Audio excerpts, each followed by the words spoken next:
கடுக்காய் 2 gram, தாந்திக்காய் 2 gram, நெல்லிக்காய் 2 gram. இதை 2 டம்ளர் தண்ணியில் நசுக்கி போட்டு அது அரை டம்ளர் தண்ணியை சுண்ட காஞ்சி வரும். சுண்டி போயிடணும் அந்த தண்ணியில். அதை எடுத்து வடிகட்டி 1 ஸ்பூன் பசு நெய், 1 ஸ்பூன் தேன் ஊற்றி கலந்து சாப்பிட்டுட்டு வரணும். இப்படி சாப்பிட்டு வந்தால் என்ன ஆகும் அப்படின்னாக்க, சில பேருக்கு வயிறு ரொம்ப பெருசாக இருக்கும்ப்பா, உடம்பு கூட மெலிசாக தான் இருக்கும்.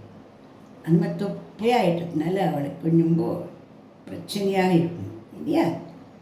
அந்த கேஸ்ட்ரிக் டபிள், மூச்சு விட முடியாது, கொஞ்சம் சாப்பிட்டாலே அப்படியே வேதனையாக போயிட்டே இருக்குது. இதெல்லாம் நல்லா நீங்கும். கை வலி, கால் வலி, உடம்பு வலி, இடுப்பு வலி இதெல்லாம் நல்லா குறையும். சில பேரில் காத்தால் எழுந்துக்கிறதுக்கே முடியாது, வேலை செய்யறதுக்கே முடியாது. ஏன் காத்தால் பொழுது முடியாது, என்னால் முடியவே இல்லையே அப்படின்னு சொல்லிகிட்டே எழுந்துப்பா வேலையெல்லாம் பண்ணிட்டுப்பா. அந்த மாதிரிலாம் இல்லாமல் தெம்பாக எழுந்து வேலை செய்யறது நம்மளால் முடியும். உடம்பு கனத்து போன மாதிரி சில ஃபீலிங்ஸ் இருக்கும், அதெல்லாம் நல்லா லேசாக ஆன மாதிரி இருக்கும்.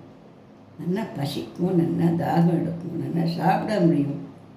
மனசுலேயே ஒரு நிம்மதி ஏற்படும். அம்மாடா நம்ம நல்லா தான் இருக்கும், ரிலாக்ஸாக தான் இருக்கும், நல்லா இருக்கும் அப்படிங்கிற ஒரு மன நிம்மதியை கொடுக்கும்.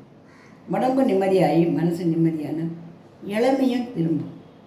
இளமையான உடனே 60 வயசுக்கு 20 வயசு அப்படி அர்த்தம் இல்லை. அந்த ஒரு பலகீனங்கள் குறைஞ்சி உடம்பு திம்பாகிறதுனால நல்லா ஆக்டிவாக நம்மளால் சுறுசுறுப்பாக நம்மளோட வேலைகளை நம்மளால் செய்ய முடியும். இதை ட்ரை பண்ணி பார்த்து நம்ம நல்லா ஆக்டிவாக சுறுசுறுப்பாக இளமையாக மகிழ்ச்சியாக இருக்கலாமா? இதை பற்றி பிடிச்சிருந்தா லைக் பண்ணி ஷேர் பண்ணுங்கள், சப்ஸ்கிரிப்ஷன் கொடுங்க.